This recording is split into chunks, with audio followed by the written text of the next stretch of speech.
पौराणिक कबीरपंथी कहते हैं पानी से पैदा नहीं। ये क्या कहते हैं, इसको भी समझना होगा।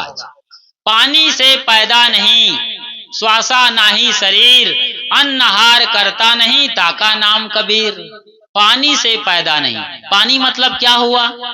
ये पानी पीते हैं उस पानी की बात नहीं है, हालांकि वही पानी ही काम करता है शरीर के अंदर में। उसी पानी से ही रज बनता है, उसी पानी से ही वीर्य बनता है। यहाँ रज और वीर्य है। माँ के रज और पिता के वीर्य जब मिलते हैं माँ के गर्भ में, तो भ्रूण तैयार होता है, छोटा सा एक पर अणु बनता है, और उसी में सारा खेल शुरू होता है। आदमी के पूरे शरीर की संरचना होती है। सबसे पहली नाभि बनती है, आप लोग शायद न जानते हो, सबसे पहले नाभि बनती है।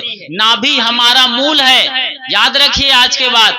नाभि को मजबूत करना चाहिए। नाभि हम सबका केंद्र है, यही मजबूत होना चाहिए। और आज सबका नाभि कमजोर है, इसीलिए सबका दिमाग कमजोर है, शरीर कमजोर हो गया। पानी से पैदा नहीं, साहब के लिए कहा गया कि वो किसी गर्भ में नहीं आए, हम तो अविगत से चली आए।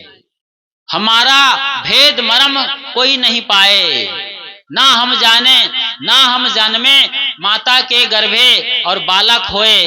बड़ा लंबा पद है ये, बहुत महिमापूर्ण वचन है, आप सब जानते हैं। हम तो अविगत से चली आए। वो अविगत, वो अज्ञात, या जिसकी गति को आप ना जान सके, वो अविगति, वो क्या है, इसी को समझना है आज। तो साहब के बारे में कहा गया पौराणिक कबीरपंथियों में, पानी से पैदा नहीं और श्वासा नहीं शरीर। जब शरीर नहीं है तो फिर श्वास कहां से लेगा, और जब शरीर नहीं है तो अन्नहार भी ग्रहण नहीं करेगा। अन्नहार करता नहीं, ताका नाम कबीर। अब श्वास कौन लेता है? शरीर श्वास लेता है ना। शरीर है तो श्वास लेगा, शरीर है तो आहार ग्रहण करेगा। पानी से ही शरीर पैदा होता है। मैंने अभी अभी बताया, रजवीर्य मिलने से बच्चे का जन्म होता है। बच्चे का जन्म होता है, आत्मा का नहीं। और आप के भीतर कोई बैठा है, उसे आत्मा कहा जाता है, उसे जीव कहते हैं। वही जब शुद्ध बुद्ध हो जाता है, अपने को जान जाता है, तो उसी आत्मा को परमात्मा कहा जाता है। वही है। आप खाली माटी के ढेला नहीं हैं। आपका जो कान है ना, ये सुनता नहीं है, कान के पीछे सुनने वाला है।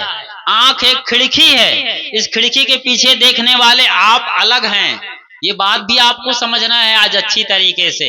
आप केवल शरीर नहीं है, आंख कान नाक जीभ चाम, इन सबको जानने वाले भीतर बैठे हुए हैं। जब आपका सर में दर्द होता है तो कहते हैं ना, मेरा सर दर्द कर रहा है, या मेरा सिर बड़ा भारी है, दर्द हो रहा है मेरे सिर में। मैं सिर नहीं बोलते, या मैं कोहनी नहीं बोलते, मेरा कोहनी फूट गया, गिर गए आप तो खेत में या साइकिल से, तो आप कोहनी नहीं है, कोहनी को जानने वाले हैं, सिर को जानने वाले हैं। आप अलग इसी शरीर में रमने वाले रमैया राम हैं। इसी शरीर के भीतर सबको जानने वाले जनैया जीव हैं। इसकी बात हो रही है, उसी जीव की बात हो रही है कि पानी से पैदा नहीं, श्वासा नहीं शरीर, अन्नहार करता नहीं, ताका नाम कबीर। तो कबीर शरीर का नाम नहीं है, कबीर साहब के शरीर का, उसके भीतर बसने वाले चेतन जीव, वो जो परमात्मा के रूप में आया था, जो अपने को निखारता चला गया। हालांकि शरीर तो जन्म लेगा माँ बाप से, ये बात भी समझना है आपको। तो किसी माँ ने जन्म दिया, लोक लाज कुल की मर्यादा के डर के मारे लहर ताला तालाब में छोड़ दिया गया। उसके माँ बाप का आज तक पता नहीं चलता। और आप लोगों को हैरानी नहीं होनी चाहिए कि सीता माता के माँ बाप का भी आज तक पता नहीं चलता है। राजा जनक को मान लिया गया उसके पिता हैं। राजा जनक राजा थे उधर मिथिला के। एक उत्सव हो रहा था, हल चला रहे थे, शायद कृषि का समय था, बुआई शुरू करनी थी, तो राज्य उत्सव में राजा को बुलाया गया। अब राजा क्या करेंगे, थोड़ा सा हल पकड़ के चलाना रहे। जैसे नेता आजकल 2 कुदाली मार देते हैं, फोटो खींच जाता है नेताओं का, बाकी काम तो मजदूर करते हैं। तो ऐसे ही राजा ने हल चलाया अभी कुछ देर, और जैसे ही चलाते चलाते आगे गया वो जो नाली बन रही थी, उसी नाली को सीता कहते हैं। वो नाली जब बनी तो वहां पर एक घड़ा दिखाई दिया। लोगों ने निकाला तो घड़े में एक लड़की दिखाई दी। सोचो जरा, एक लड़की को घड़ा में भर कर जमीन के अंदर कौन रखेगा? सोचो, कोई ना कोई ऐसी माँ जिसको नाजायज औलाद पैदा करने की अकल है लेकिन संभालने की अकल नहीं है, ऐसी माँ ही या ऐसे बाप जो अवैध संबंध से इस तरीके के बच्चों को ये सच्चाई है। मुझे कहने के लिए माफ करना इन शब्दों के इस्तेमाल करने के लिए, लेकिन मैं दुनिया में जो सच देखता हूं, जो जानता हूं, वही तो बोलूंगा। और ये हुआ सीता माता के साथ। तो उनको एक घड़ा में भर के रख दिया गया था। निकाला तो बच्ची अभी सांस ले रही थी, रोने की आवाज आई। जनक ने संभाल लिया, आज से मेरी पुत्री है। और फिर धीरे से वही सीता आगे चल के कितना महान दिव्य आत्मा हो जाती है और उसे पूरा देश माँ सीता के नाम से याद करते हैं। राम की पत्नी होती, जगत जननी सीता कहा गया उसे। सोचिए जरा, तो आदमी कर्म से महान होता है, जन्म से नहीं। ऐसे ही हनुमान जो बजरंग बली है, उसके माँ बाप का पता नहीं है। कहीं तो उसको केसरी नंदन कहते हैं, कहीं तो शंकर सुवन कहते हैं और कहीं पवन सुत कहते हैं। तीन तीन नाम है, केसरी नंदन, शंकर सुवन और पवन सुत। पवन सुत, पवन सुत मतलब पवन पुत्र, केसरी मतलब कोई केसरी हैं, उसके पुत्र हैं। तो तीन तीन नाम मतलब तीन तीन पिता बताए गए हैं। सोचिए जरा, इस तरीके से आप वेद को पढ़िएगा, इतिहास में जाइएगा तो सैकड़ों नहीं हजारों ऐसे बड़े बड़े ऋषि, महर्षि, ब्रह्मर्षि, नामी लोग हैं जिनके माँ बाप का पता नहीं है, लेकिन वो अपने कर्मों से महान हो गए हैं। ऐसे ही महान युग दृष्टा संत शिरोमणि कबीर साहब हुए हैं, जिन्होंने अपने कर्मों से इस दुनिया में नाम को रोशन ही नहीं किया, बल्कि इस दुनिया की दिशा और दशा बदल के रख दिया है। वो आज भी प्रासंगिक हैं और सभी मत, मजहब और परंपरा के लोग उनको मानते हैं। आपको एक बड़ी मजेदार बात बताता हूँ, जो चैनल में गुरु आते हैं ना, चैनल गुरु भी भागवत करते हैं, रामायण बताते हैं और कृष्ण की लीला का वाचन करते हैं। ये लोग भी जब सार बात बताना हो तो कबीर साहब की बानी का सहारा लेते हैं। बिना कबीर साहब की बानी के उनकी भागवत कथा, लीला या रामायण की कथा पूरी नहीं होती है। कितना मतलब हर जगह हस्ताक्षर हैं कबीर साहब के। इसको हम और बारीकी से आगे समझेंगे। तो मैं बता रहा था, पारक सिद्धांत उनको जन्म लेना कहते हैं, लेकिन पौराणिक कबीर पंथी कहते हैं कि वो प्रकट हुए, अवतरण हुआ। सचमुच में कबीर साहब कोई हाड़ मांस का ढांचा का नाम नहीं है, उस दिव्य चेतन सत्ता का नाम है जिसने पूरी दुनिया को एक नई दिशा और दशा दी है, जगाया है, झकझोरा है, दुलारा है, सब कुछ किया है साहब ने। गुरु कुम्हार शिष्य कुंभ है, गड़ गड़ काढ़ है खोट, अंतर हाथ सहार दे, बाहर मारे चोट।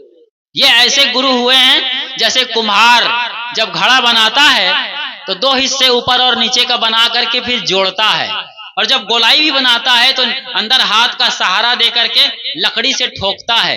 क्या लकड़ी के ठोकने से घड़ा बनेगा जी? लेकिन अंतर हाथ सहार दे, बाहर मारे चोट। तो कबीर साहब भी एकदम क्रांतिकारी हैं, उनकी वाणियों में क्रांति की आग है लेकिन प्रेम का फाग भी है। वाणी में क्रांति की आग है लेकिन प्रेम के फुहार, प्रेम के फाग भी हैं। साहब कहते हैं, जो घर जा रहे अपना चले हमारे साथ, जो अपने घर को जलाकर राख कर देगा वही और वही केवल मेरे साथ चल सकता है। कबीर खड़ा बाजार में लिया लुआठे हाथ, जो घर फूके अपना चले हमारे साथ, जो माया मोह और ममता का त्याग कर देगा वो मेरे साथ चलेगा। और जो आचार्य होकर, संत होकर, महंत होकर, गुरु होकर घर गृहस्थी में लगा है, पत्नी बच्चों को संभाल रहा है, खेती बाड़ी कर रहा है, रो रहा है, हाय हाय कर रहा है, उन ऐसे संतों, महंतों और गुरुओं से कबीर साहब कह रहे हैं, बेड़ा पार तुम्हारा नहीं होगा। असली संतों के पास जाओ जो सच्चे बाल ब्रह्मचारी, त्यागी, तपस्वी और रहनी गहनी से भरे पूरे हैं। जो घर फूके आप ना चले, इतनी क्रांति की आग करते हैं साहब। लेकिन साहब का प्रेम भी कितना बड़ा प्यारा है। पोथी पढ़ पढ़ जग मुआ, पंडित भया न कोय, ढाई आखर प्रेम का पढ़े सो पंडित होए। केवल 2.5 अक्षर पढ़ लो प्रेम। वो फिल्मी प्रेम की बात नहीं करते हैं, दिल के प्रेम की बात करते हैं। जब आप एक तड़पते हुए किसी जीव को देखते हैं तो अपना शुद्ध बुद्ध भूल जाते हैं और उसे बचाने के लिए आप लग जाते हैं। एक बच्चों देखो, बच्चे बैठे हैं, एक छोटी सी घटना सुनाता हूं मैं। अब्राहम लिंकन जो नीची जाति से आते रहे हैं और कई बार चुनाव में हारा था और कई बार हारने के बाद आखिरी में अमेरिका का राष्ट्रपति बना था। अभी अभी राष्ट्रपति बना था। वो व्हाइट हाउस जा रहे थे, वहां के संसद जा रहे थे अपनी कार से, तो एक सुअर को देखा कि किनारे रोड के कीचड़ में फंसा हुआ है और तड़फ रहा है। उससे रहा नहीं गया, वो उतरा और खुद कीचड़ में घुस करके उस सुअर के बच्चे को निकाला। सुअर के बच्चे को, सोचो जरा, कोई गाय का बच्चा नहीं, भैंस का बच्चा नहीं, कुत्ते का नहीं, सुअर के पिल्ले को खींच करके निकाला। कपड़े सन गए और सने हुए कीचड़ से लथपथ कपड़ों के साथ वो अपने वहां व्हाइट हाउस पहुंचे, जहां पर आज डोनाल्ड ट्रंप बैठते हैं। उसके पहले बराक ओबामा, जॉर्ज बुश बैठा करते थे। वहां पहुंचे, लोगों ने कहा ये क्या हो गया, आपको क्या जरूरत थी सुअर को बचाने की? तब उस आदमी ने कहा, जिसे आप अब्राहम लिंकन के नाम से जानते हैं, उन्होंने कहा मैंने सुअर को नहीं बचाया, मेरी आत्मा तड़पने लगी थी, मुझसे रहा नहीं गया और मैंने फिर जो किया वो हुआ। मैं क्या करूं, मैं मजबूर था। ये होती आत्मा, इसे कहते हैं माँ की ममता, इसे कहते हैं पुकार। इस तरीके से परिवार में प्रेम होना चाहिए। इस तरीके से आज आप ममता जगाओ तो फिर काहे को लड़ाई होगी सास बहू की, ननद भौज की, भाई भाई की। ये आज खो गया है। इसे कबीर साहब की वाणियों के आधार पर समझना होगा, जानना होगा, संतों को फिर से जीना होगा। कबीर साहेब केवल पढ़ने के लिए नहीं है, बहुत गहरी बात बोल रहा हूं। कबीर साहब केवल पढ़ने का नहीं है, ना केवल गाने बजाने का नाम है।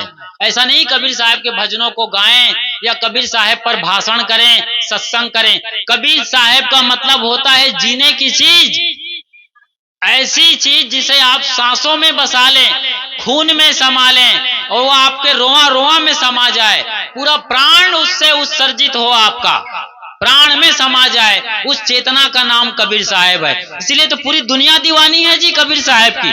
कबीर साहब को जो लोग अपना दुश्मन मानते हैं, कबीर साहब को जो लोग पसंद नहीं करते हैं, ध्यान दीजिए, कबीर साहब को लोग दुश्मन मानते हैं, पसंद नहीं करते हैं ना, ये लोग भी छुप छुप करके कबीर साहब की बातों को पढ़ते हैं, समझते हैं, उनकी गहराई में उतरते हैं।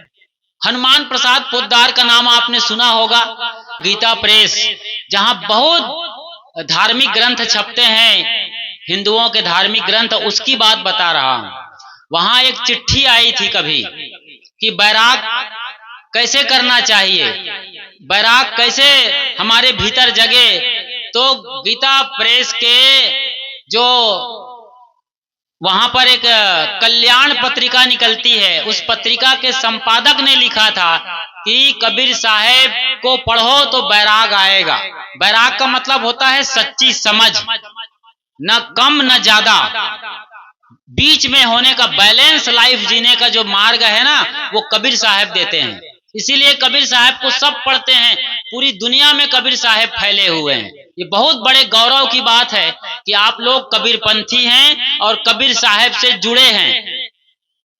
कबीर साहब को पढ़िए, कबीर साहब के भजनों के मर्म को समझिए। और तो और ये कहा जाता है कि कभी दुख आए जीवन में, कभी पीड़ा हो, कभी हताशा, निराशा, आप कबीर साहब के किताब निकाल लीजिए, कबीर साहब के भजन निकाल लिए, 4 लाइन पढ़िए, वो देखते देखते आपका दुख विदा हो जाएगा, सब दुख पीड़ा मिट जाएगा। ये बात बहुत याद रखिएगा। कबीर साहब स्वयं बोलते हैं, दुख में सुमिरन सब करे, सुख में करे न कोई, जो सुख में सुमिरन करे, तो दुख काहे होए, कबीरा तो दुख काहे होए। दुख में सुमरण, दुख आने पर सब हाय हाय करते हैं, भगवान भगवान बचा लो बचा लो बचा लो। लेकिन जब सुख आ जाता है, घर में सब कुछ ठीक ठाक है, बैलेंस है, घर के अंदर TV, car, cooler, fridge, washing machine है, बेटा है, बहू है, सब बढ़िया चकाचक चल रहा है, तो कोई याद करता है भगवान का? और पैसा कमा लें, और गहने खरीद लें, और साड़ी खरीद लें, किटी पार्टी कर रहे हैं, डांस पार्टी कर रहे हैं, बर्थडे मना रहे हैं, जो मौज मस्ती करना है सब कर रहे हैं। कोई भगवान, कोई परमात्मा, कोई कबीर साहब और संतों की याद नहीं करता है। लेकिन यही सुख में याद करना चाहिए, तभी दुख में आप आराम से उबर सकते हैं। और दुख आएगा और दुख चला जाएगा, आएगा और जाएगा। इतनी महिमा है कबीर साहब की। तो सदगुरु के वाणियों को समझें, उनके मर्म को समझें, उनके गहरे में जाएं। तो कबीर साहब जब जन्म लिए थे, उस वक्त मुसलमान राजा दिल्ली के गद्दी पर बैठे थे, जिनका नाम सिकंदर लोदी था, और उसका आतंक सर चढ़कर बोल रहा था। और वो क्या कर रहे थे, कबीर के साथ उन्होंने क्या किया? राजा है ना भाई, उनके लिए तो सब बराबर हैं। कोई साधु हो, उसको क्या मतलब राजा को? उसको लगेगा कि मेरे लाइन से ये अलग जा रहा है, तो फिर उसके खिलाफ वो कुछ भी बोल देगा, फतवा जारी कर देगा। और उसने ऐसा किया था, उसको हम आगे समझेंगे।